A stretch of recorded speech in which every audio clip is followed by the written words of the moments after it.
Life can get tough around the holidays. There's so much to do, and there never seems to be enough time. The trick is not to give up. Motivational speaker and author Scott Wimberly is here to tell us more. Scott, it's good to see you again. Good to be here. Not giving up. Tell us all about it. How do we stay within the confines of the process, so to speak? Well, I was thinking about this even during the, a lot of the things we talk about happened from Saturday, and during the championship game, the thought kept coming back, just keep working the process, just keep running, for Alabama to keep running the ball, just keep pounding the ball, and but to bring it to this, just keep working that process, keep doing it, keep doing the same things that got you where you are over and over. Don't stop, don't give up. You may have to tweak some things, make some small changes in what you're doing, but don't stop. Don't get away from what you're the best at. You know what you're gifted at, you know what you're talented at.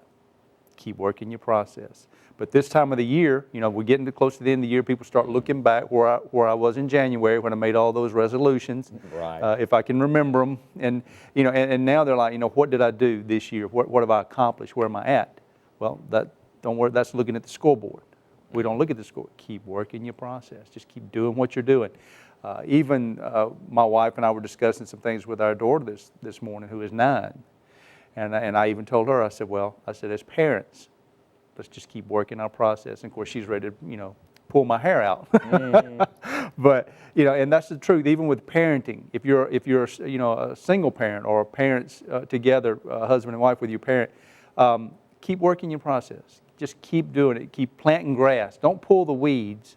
Plant more grass. Keep planting grass. Keep doing the positive influence things. Keep doing the affirmation of the positive, and and before you know it, you see the results. There we go. So this time of year especially, it's so easy to, and I hate to use a football metaphor, but here we go, off task. To get off task, to miss your assignment, because there's so much going on, and there's all these additional things, all these extra distractions. You got to go shopping. Maybe the in-laws are coming into town. Maybe your parents are coming into town. Maybe you've got to go out of town. Maybe you've got 2 or 3 different Christmas things that you've got to do within the space of 2 days. You're not working your usual work schedule. There's time off. The kids are home. There's just 1,000,001 things going on. So it's really hard to stay within the confines of your process whenever things that are familiar don't seem to be happening. How do you stay focused? Well, that's where we don't worry about the external things. You control, you focus on the things you can control. There's things out there, a lot of the things you mentioned, we can't control that. What we want to focus on is what we can control. And I don't mean to be a controlling person, but what you have some variation you can factor into. But what you can control. Just keep your focus. Keep your focus on what you can control, what you're to do.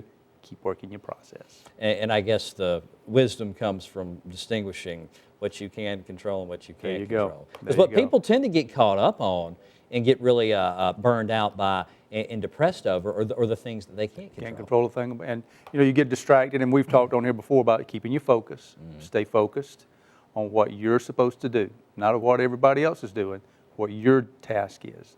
All right, super. Scott, thanks much for being with us thank today. You can find out more about Scott, his books, and following the roadmap to your destiny online at scottwimberly.com.